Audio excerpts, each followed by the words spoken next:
everyone, and welcome to today's University Business Web Seminar, which is entitled How the College of Charleston Future-Proofed Their Campus by Enabling Bring Your Own Device, which is brought to you by the generous support of our sponsor, Software 2, the home of apps everywhere. Now, before we get started today, I'd just like to share a few housekeeping items with all of you.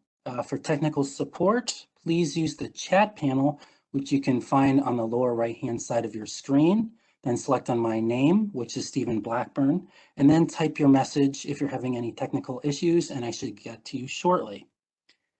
If you don't have computer speakers, or if you prefer to listen privately, just please dial the phone number and the access code that I'll be posting in the chat window in a few moments, so look out for that. We will also be welcoming any questions you have today with a Q&A session at the end of the presentation. So we please welcome everyone to submit a question. To submit a question, just please use the Q&A panel, which again, you can find at the bottom right-hand side of your screen. Click on the three ellipses, and then click on Q&A panel, and then send your questions to all panelists, which is the default option. If you don't see the chat or the Q&A panels, again, look to the right-hand side of your screen and then click on the expanded triangle, which is directly in front of the panel name, and to make sure you have access to it. Also, one last thing, something important to note, if you would like to access the web seminar at a later time, you'll be pleased to know that everyone who is registered, as well as who is attending today, they will receive an email with a link to the slide, as well as an archive recording. And with that, I will now hand things over to the facilitator of today's event, Chris Vallada, who is the Vice President of North American Sales over at Software 2. Chris, it's great to have you with us today. Thanks a lot, Stephen. I appreciate that.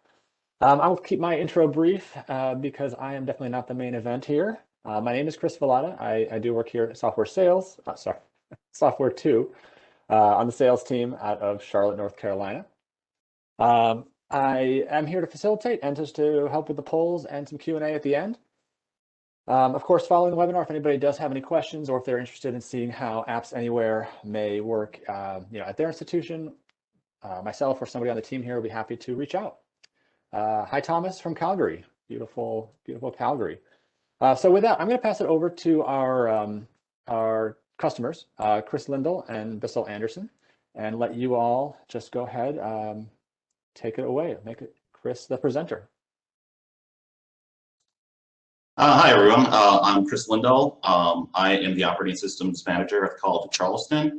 I'm the head of the Endpoint Engineering team.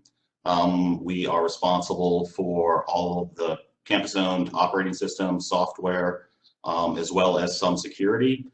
And now, over this past year, also our new responsibility was delivering software to our students' devices. So I'm just going to go start with the thing.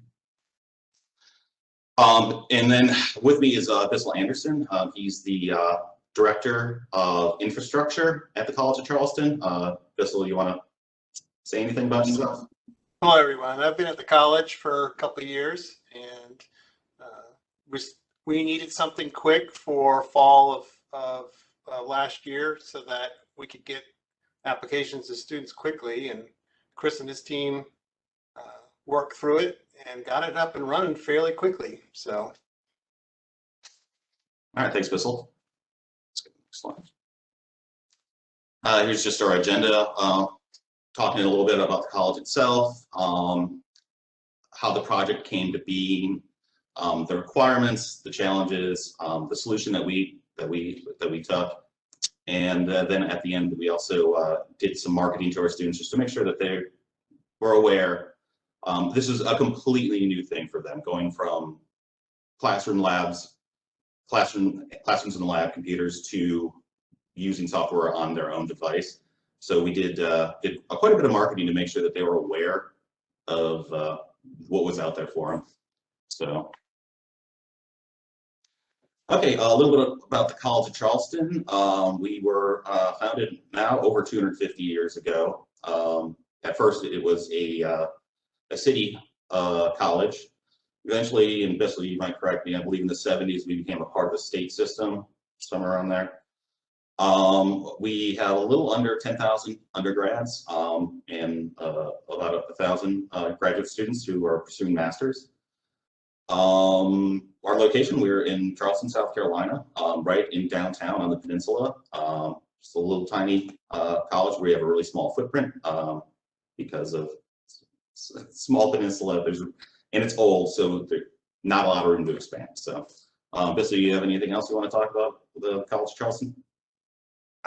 For us too, I mean, we're constantly dealing with things like hurricanes and things like that. So we have students that have to leave, and come back. So this fits right in for not just for COVID, but for future events. Right. So I started about 3 years ago, and the first 2 fall semesters we had 1-week breaks due to evacuations from hurricane threats. So we were sort of used to the everyone go home, but during those weeks, they was pretty much classes would just get shut down. Nothing would be happening. Students didn't have software. We weren't teaching. So I think with us now being able to go to BYOD, that's no longer going to be an issue. Classes will, if we do have hurricanes coming up this fall, doesn't matter how many weeks we're out, we can continue continue the semester without any breaks. So it's a good thing. Okay, so first I want to kind of tell you guys where we were before March 2020.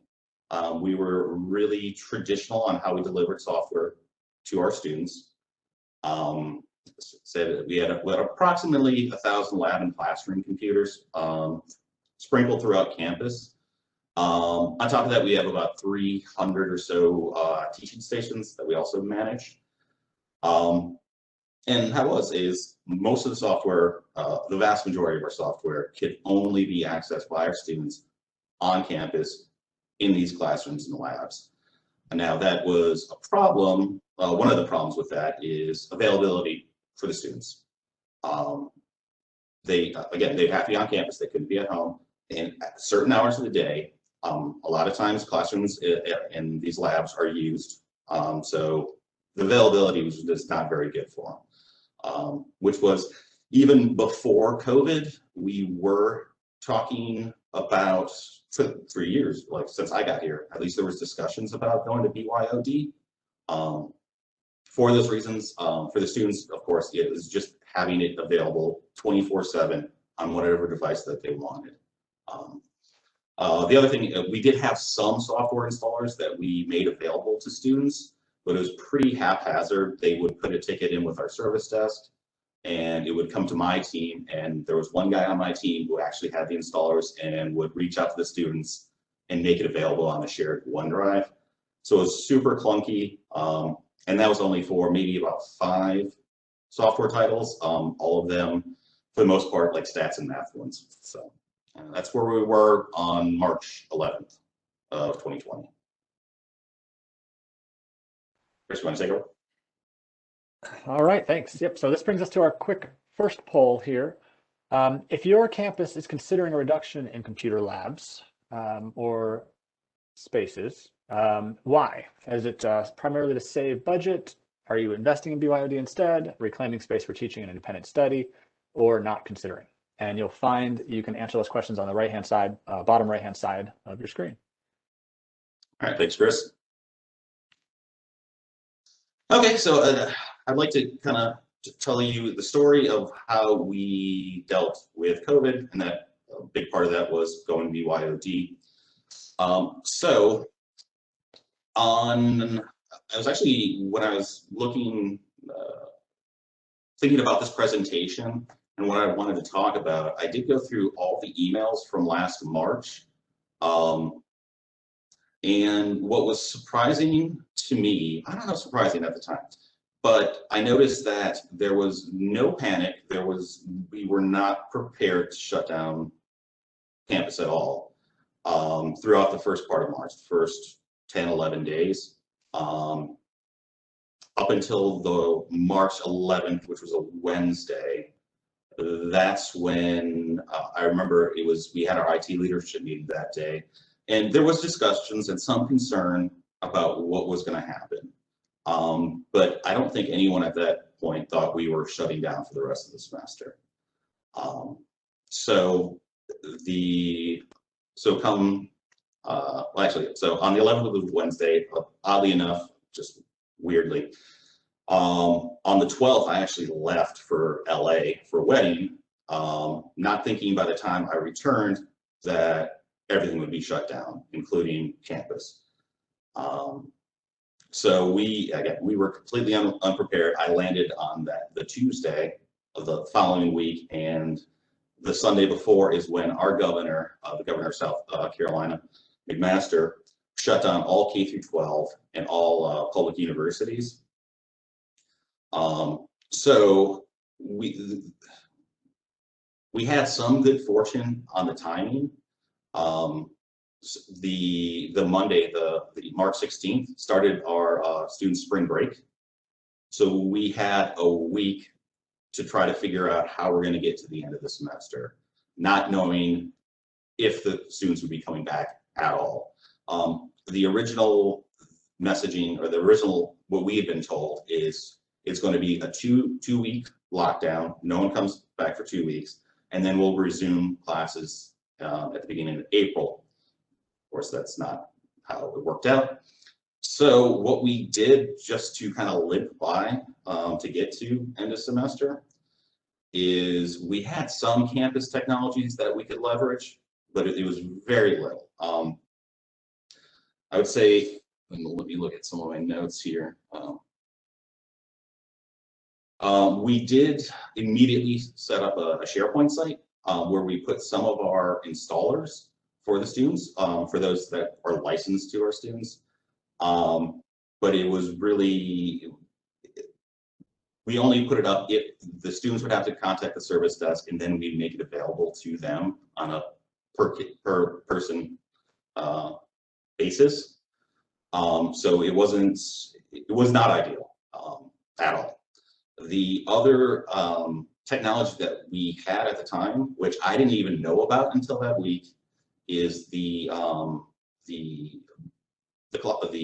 lab computers in our library had software where there was some remote access capability, but that had a lot of problems. The main problem being, in order for them to access those machines to get to the software, they needed a VPN connection. And how we license our VPN connection is per user. So it's not like we could all of a sudden give VPN access to 10,000 students. There was no way we could have afforded that. So yeah, those are basically the two things that we were using at the time. And of course, we knew that this was not sustainable. This was a stopgap at best. We did manage to get to May, but we knew that we needed to make some major changes on how we are going to get software to students going forward.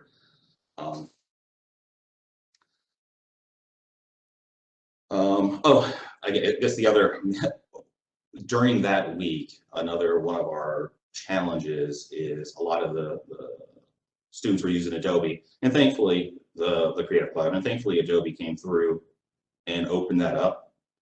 However, we still had to put in the students into our console, and I believe in the first day that was available to our students, we had 600 requests.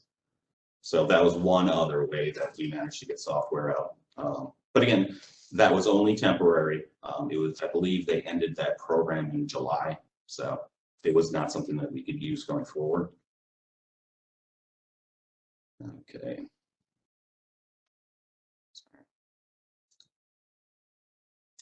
Michael?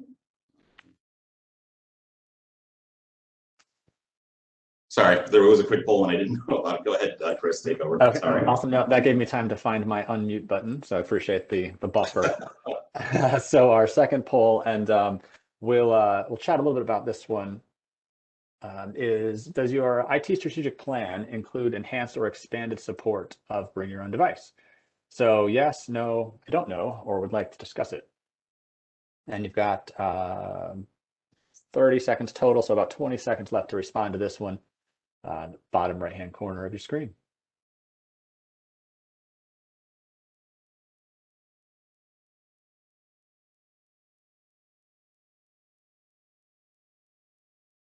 About 5 more seconds.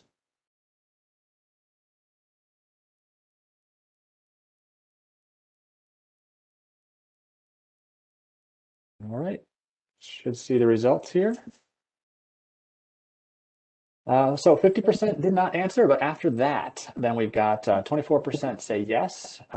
There is a plan for supporting or enhancing BYOD. 15% no, then 9 and 12%. I'm sorry, 9 and 2 on the last 3 and 4 options there. So it looks like this is a hot topic, and I'm really glad that you're here sharing it with us. I'll pass it back over to you, Chris. All right, thank you. So when it comes to like future proofing, and what I had mentioned earlier that we had been discussing BYOD pre-pandemic, we wanted to make it easier for students to access the software, as well as Bissell had mentioned earlier, we are right in the middle of the Hurricane Alley. So we know there's disruption in the past, we know there's going to be disruption in the future. And also, again, at this time, next slide. Our CIO, Mark Staples, had been talking about this, and about going to a BYOD paradigm. And one of the things he was interested in budgetary savings.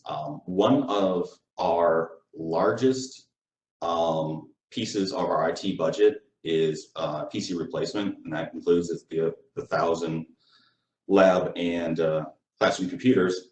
If we can get those out of rotation, that we no longer have to refresh them every 5 years, that's a huge cost savings to us.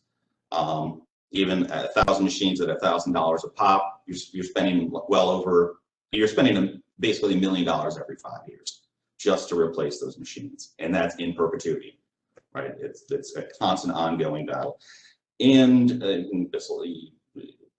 even before COVID hit, the IT department was under some budgetary pressure to catch savings. And this is one of the things, whenever there's a budget crunch, the first thing that gets targeted is PC replacement. I mean, we can't touch any of the contracts that we've already signed, but we can hold off people having machines. So, and the also thing we had noticed, again, even pre-pandemic, that even though students would go to our computing labs, a lot of times they weren't even using the computers, they were using their own. One of the hassles that we would have is students would come in with their own machines, unplug the Ethernet from the actual lab machine, plug it into their own computer, use their own computer, and take off. But we could see just the usage. We at the time we had 150 machines in our main lab in our library, and nowhere, maybe a third of them would be in use, maybe tops. So there's just all this equipment that we were constantly replacing that there just wasn't the need. But one of the things is, of course, these lab computers, since they're owned by the College of Charleston, we were able to get our the contact tracks that we had at the time, for the most part, were for college-owned machines, not BYOD. And as I'll bring up later in this presentation about how we worked with our software vendors to make this work, make this delivery method to BYOD work. So basically, it was about mid-April when the CIO for the college, Mark Staples, came to me, and then my direct supervisor at the time, Jason Trinkline, and he gave us a challenge. He said, we've got until June, you and Jason, have until June to come up with a solution to get software on students' machines. And he had the main requirement, the thing he stressed, I think, the most about the solution that we would end up choosing is it had to be a one-stop shop. It couldn't be multiple technologies kind of slapped together. We wanted to make it as easy for the students to go to one place and get the software that they needed onto their machines. So that was stressed a lot. So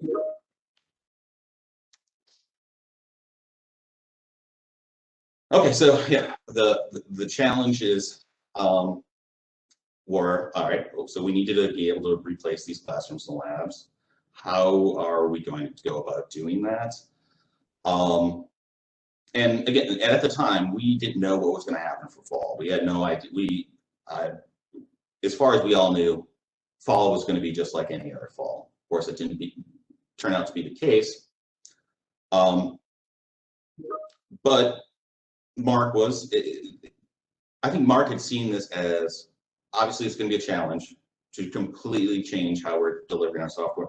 But I think he also saw it as a great opportunity to turbocharge us moving in that direction. And it really was turbocharged. We didn't have too many months. So we had quite a few challenges, even at the beginning. The main one was money. We didn't have a lot of it. So when we were looking into VDI solutions, there was no way we could afford it. Another big challenge was, even after we get everything set up, what are the operating costs going to be, not just in money, but human resources? How many people? We weren't going to hire a team to operate the solution. It had to come from people already at the College of Charleston, basically with my team, the endpoint engineering team, and there's, counting me, only 4 of us. So we didn't have a lot of bandwidth. So when we were looking at VDI using computing resources or cloud resources to deliver, this is when we were looking in April and May. The solutions just didn't fit. Either they're too expensive or just the overhead was way too high. So we were, we had met with several different vendors with those types of solutions, and we were kind of stuck. We didn't know what to do. So what we ended up doing is we set up a meeting with Gartner, and a specialist who dealt with the issues that we were looking at. And that's the first time that we had heard of Software 2. He had mentioned Software 2 and their Apps Anywhere platform as a potential solution for BYOD. So immediately after that meeting, we reached out to Software 2 and we did a presentation, and their platform fit our needs like perfectly well. So that's when we started, and I believe that was around June when those meetings were happening, and we started getting the ball rolling. So again, going back to the requirements of the BYOD, and one-stop shop. It has to be simplified for our students, faculty, and staff. And the second part is the automatically choosing best delivery method. One of the things with Software 2 as well is there's multiple ways to deliver your software. There's maybe 20 different ways that you can do it. So that was great. Also, we needed to be able to respect our current licensing agreements. So that was key. Obviously, we don't want to get audited by our software providers. And we wanted to minimize the need for on-premise computational resources. And going back, and also, yeah, a polished user experience. We want to make it as clean a look for our students so it's not difficult for them at all. Sign in, click a button, you have your software. And a major requirement for us is the ability to be on multiple operating systems. Now, our students, is majority Mac. Majority Mac users. However, all of our classrooms and labs, the vast majority, and all our software was on PCs. So we needed to be able to get PC software onto Macs. That was I would say one of the biggest considerations we had. So, it's kind of screwed. Sorry about the graphic there, but yeah, so what we wanted for the students is we wanted them to be able to use their devices, make it simple, and be able to access the software anywhere at any time. So after talking to Software 2, when we're talking about Apps Anywhere and about how their system could fulfill our requirements, with the one-stop shop, it was a web portal access for the students, sign in with their College of Charleston credentials, single launch button for each application. So even though some of these applications could have multiple ways that we set them up, depending on the student's hardware, it would always pick the right delivery method. So that was great. Yeah, seamless user experience. What happens is their software looks like it's running on the software, even though it's not installed on their machines, it looks like it's running on their machine. It looks like just any other application. And also, of course, yeah, software access to wherever students are located. During the semester, we went to a hybrid, during fall, we went to a hybrid teaching method. So a lot of the students weren't in the classrooms. They weren't in the dorms. We cut the capacity in the dorms in half. So a lot of them strictly were working from home, going to class at home and doing all their software at home. And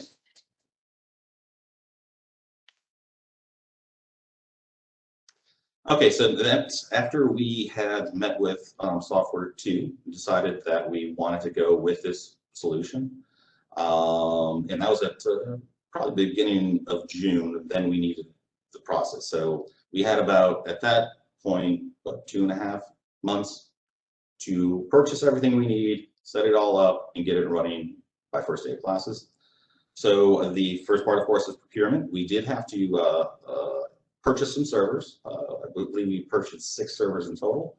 Also, we purchased the contract with the Software 2 folks.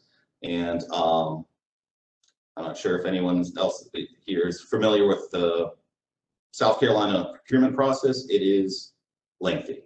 It's not fun at all under the best of times.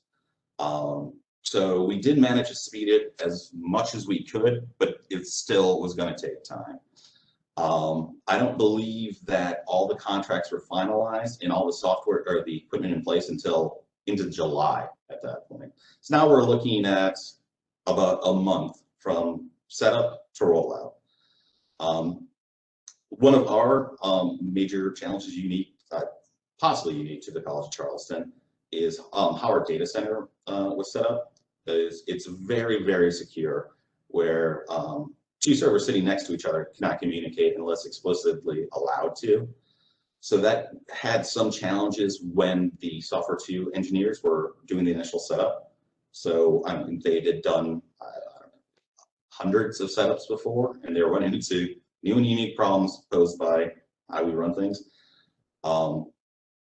But they were very flexible in getting all those technical challenges taken care of. Like, we would set up meetings between our network engineers, our server people, our database people, and meetings that would go on hours, and we just sit in front of a computer, and the software engineers were over in Great Britain, and just kind of one by one just take care of all the problems, and it was great. I have to say, especially when we didn't get the actual initial setup in July and all the technical issues that we're working through, I was worried that we would not be able to make that date, the beginning of the class.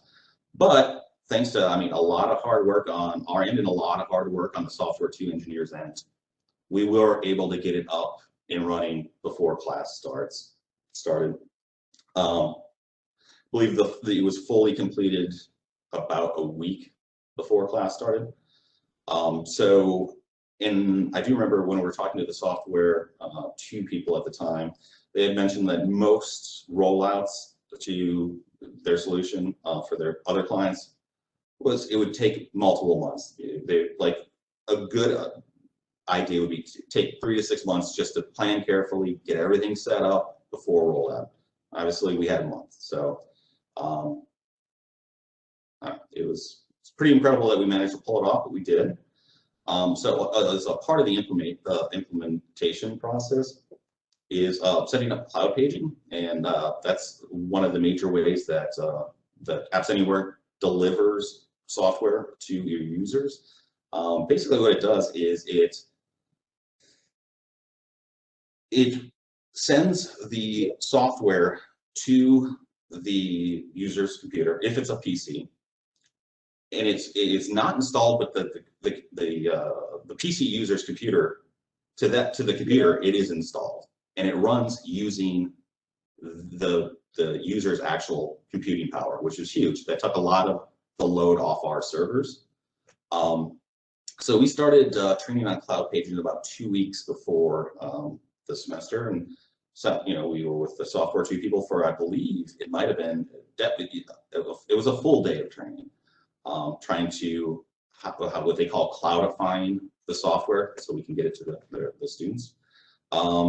After that, we set up the Parallels remote access service.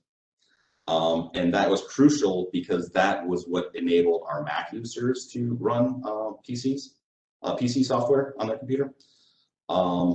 So we managed to, I would say we were, fully ready about a week out to even start loading software.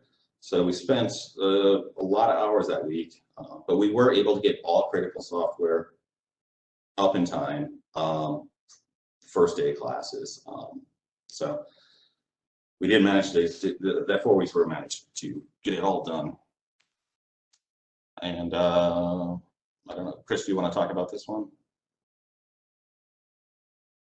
Well, these are also still really your resources. I can certainly mention the Tech Minute there on the far left. That's a great video that you all put together to promote Apps Anywhere to your constituents. And we, in fact, at Software 2 use that as an example, to other current customers and prospective customers. So okay, actually, we owe you some thanks for that one.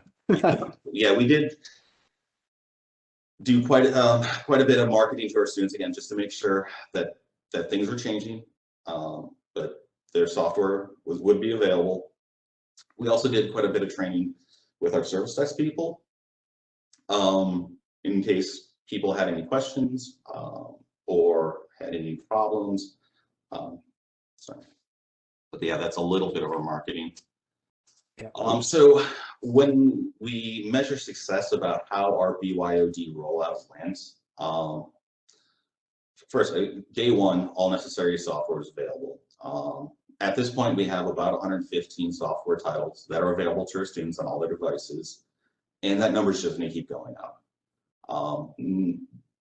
Every semester, new faculty have different software that they want to teach. They reach out to us, and we make sure that it's available to their students. And I guess success for the university I see is where the GPA went up last year compared to the year before. So I think like everyone at the college is really proud of that. Yeah, and I guess our future plans, we're going to continue to roll out Apps Anywhere, to continue our BYOD policy. So this is not just for COVID. This is going to be our way of the future going forward. This is how we want to do this for our students. As you can see, like the next thing, we've already taken out 100 of our 1,000 lab computers are no longer in circulation. So that's $100,000 every 5 years we're saving, and that's just the beginning. I see us taking more and more machines out as we go along until we only have machines that are absolutely necessary, like machines that are hooked up to the lab instruments. Other than that, we would like to get away from the labs at all, totally, because if you can take out 1,000 computers, that's $1 million you're saving every 5 years. So, and again, not only the money from the IT perspective, but it's just so much more convenient for our students to get it on their devices. One piece, and also moving forward, one piece that we haven't gotten to yet, but that we're working on is there's an analytics piece to the Apps Anywhere that's really robust, and we'll get a better idea of not only what students are using, but we can figure out how they're using it, and we'll be able to better tailor what we provide based on those analytics. So that's something that we're really pushing forward, and we're really excited about going forward. Okay, now we're at the Q&A portion. All right, awesome. Thanks, Chris. I've got a couple of very specific questions, a couple of more broad questions for you. So we'll start with some of the more specific ones. I know that you mentioned that you have a majority of Mac users for student-owned devices. Do you have a ballpark for the percentage that might be Mac versus Windows? I believe it's 65%, and that was based off how we got those numbers is we off our wireless network what devices were actually hitting it. And I believe the last I saw was about 65-35 Mac and an iOS. Yep, certainly a trend that we see as well. Do you, more curiosity on my part, do you see any Chromebooks coming in? We're seeing more and more Chromebooks as well. We haven't, Okay. thankfully. Now we did put, as a part of the BYOD, we also put a policy in place for laptop requirements for our students. Right. And on those laptop requirements, we did had what we thought the bare minimum specs would be, but we only did it for Macs and PCs. I think I maybe have run into 2 users with Chromebooks, but not much. Okay. Fair enough. Though speaking of our Mac users, why this was in using PC software, right? So let's say ArcGIS, which we had in our lab in the School of Science and Math building, PC only. They could never run it on their Macs, even if we had the licensing, which we didn't. But with Apps Anywhere, all we had to do was cloudify the app, put it on one of our servers, and it would be delivered, streamed right to their machine. And yeah, it worked out great. Awesome, thanks. Got another follow-up question to that, or similar, I believe. So are you planning docking hubs with large monitors or other devices for student-owned computers? I imagine when they're coming into the labs. That hasn't been discussed as far as I know. Bissell, have you heard anything about that? No, I mean, our rooms are pretty small, so the space for, I guess, for all that would not really be there. It's mostly the students here like the asynchronous. They like to be out. They like to have their laptop, and that's just the way the College of Charleston is. So. Yeah, I mean, it's a beautiful campus. I imagine they do want to go out anywhere and work from there. So that was going to be one of my questions, but it sounds like you are fully supportive of BYOD moving forward as well. I mean, that's not going away, you said. Mm-hmm. Question for you about upgrading your infrastructure. You mentioned there's a team of 4 of you. You didn't have any new bandwidth. Can you talk a little bit about maybe the time you spent working on this and any infrastructure changes? So really a 2-part question, I suppose. All right, time for my team alone. I mean, even in the last week, I think all of us were working about 80, 90 hours a week through the process. So it took up a lot of our time. Now, that was just the initial setup. That was the crunch. After everything had been set up, I hardly ever have to go in there to change anything. It's only upon request at this point. After the big initial setup, that was it. Now, for the actual physical infrastructure, yeah, we did pull in those 6 servers. One of them, we actually had a discrete video card, so that could handle the load on our more computing intensive software, AutoCAD, ArcGIS, SPSS, and the like. But again, after those servers were set up, the infrastructure, it's in place. It's super easy to operate at this point. Gotcha. Thanks. So right off the beginning, switching gears a little bit here, in the beginning you mentioned budget and nobody has enough. Can you talk a little bit about the cost savings, and do you have any projections for how much you think you're going to save, over 5 years or in the first year, or have you looked at that? We've looked at it, but we haven't gotten dug in really hard on the numbers. Just kind of spitballing again. If we've already saved 100,000, right, on those 100 machines that are out. If we can eliminate half the 900 are left, that's another $450,000, and that's in perpetuity. That's a rolling cost that we no longer have to pay.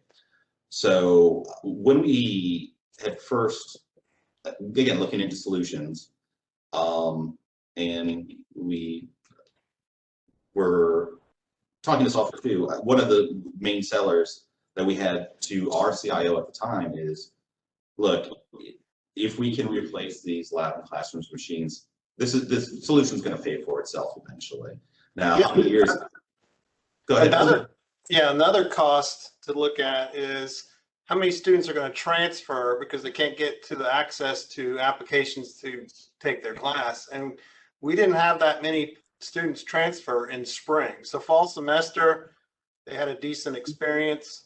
They stayed with the college. And so that cost is also you need to look at as well. The experience, you want these students to stay. You don't want them to transfer. So that was another big thing. Great point, Bissell. Yeah, thanks. That is a really great point. Across higher ed, we're hearing stories about low declining enrollments, but it's great to hear that that's not going on there. So I have a very specific question. This person is probably at another state institution in South Carolina. Is software 2 on the state contract? If you don't know the exact answer, I got a hunch about that one. Go ahead, Chris. I don't believe so, but go ahead. Chris. Right. That's my understanding. Yeah, we're not on the state contract, but the College of Charleston did go through your evaluation process, which included a brand justification and then an RFP based on that, and that was part of the process we went through. I did speak with somebody in procurement recently at College of Charleston to clarify this, because another institution was asking, and College of Charleston is okay with other institutions buying off of that contract, but it depends on your institution. So whoever I may be speaking about. Is that your understanding too? Yeah, and the other thing with South Carolina public universities, I do believe I did see that the University of South Carolina's CIO was also doing a presentation about Apps Anywhere and Software 2, so I would assume that they also ran that contract. So maybe the more universities in South Carolina that sign up, if we could get it on state contract, obviously that'd be ideal. Sure. And if that was easy, then I'd be out of a job. Right. Moving right along. Let's see. A question here. Do you have, or are you planning on a student device program for students who don't have their own computer? How are you addressing that? Okay, so how we addressed it, and that was a major concern going in, especially for the fall, were students that didn't have the ability to purchase a laptop. So what we did do, and as a part of taking machines off campus, we were taking laptops that were used in classrooms and labs and for other uses, and we were repurposing them. We would re-image them with a student image and just give them to the students. And there was quite, trying to think, there was well over 100 of our students that did that. And we did have we ordered at least 100, and then we had ones that are in place. So yeah, we did put it in quickly, a loaner laptop program for the students that didn't have their own. So another thing that we did for our students to make sure BYOD worked is a lot of our kids from South Carolina live in the country where the internet is not great. The infrastructure for network is some of it's terrible. They just don't have access, period, depending on where they live. So we also did get mobile hotspots for them as well that we loaned out to the students so they could be able to get their classes. Great, that's awesome. Did you have any students trying out the offline use? So cloud paging, part of Apps Anywhere, can work without an internet connection if a student's downloaded the app. Did you have any feedback from that or experience with that? I don't recall anyone actually bringing that up to me specifically about the offline features. Cool. Yeah, cool. Maybe they didn't even notice. If the internet goes out, you can still keep using it. That is true. A couple questions around the same theme here around control to class specific software. So you have a limited number of software A and you need a certain number of students to use it. How do you make sure that only certain students get access to it? Okay, there's a couple ways. When you publish the software to the portal, using AD groups, you can specify who actually sees it in their portal and has access to it by AD groups. So I know for a lot of our geology software, they had a geology group with all their students in it, an AD group. All we had to do is target that group and no one else. And that's one way we could limit who gets the software. I was trying to think what was the other thing I was going to say. Oh, and also as a part of the setup, you can limit concurrent users on software. So if you've got a concurrent license for 100 students, that's all that the first 100 get in, and then 101st obviously does not. You get to set the amount of who can get in and how many people at a time can get in through the Apps Anywhere admin console. Awesome, thanks. And if a student adds or drops a class, all that is taken care of too? Well, we want to, that's more on our end. That's what we've been looking towards, not just for BYOD, but for numerous reasons. We want to figure out how our students' information, like what we use Banner, can get into our Active Directory, into create a group. So as soon as they're out of Banner, they get removed from the group and then they no longer have access. That is a work in progress, something that we've been looking at for quite a while. We had just recently upgraded to Banner 9, so now was not the time to do it. We're still trying to work out all those kinks, but that is something that we definitely are going to do in the future. Right now, it's a lot of, especially when you're creating these AD groups, it's a lot of manual work at this point. But hopefully that will change in the future. Awesome. So another couple infrastructure questions here. So Apps Anywhere is an on-prem solution. We'd like to say bring your own cloud or on your own campus. Where have you implemented? Is it in your cloud or is it on campus?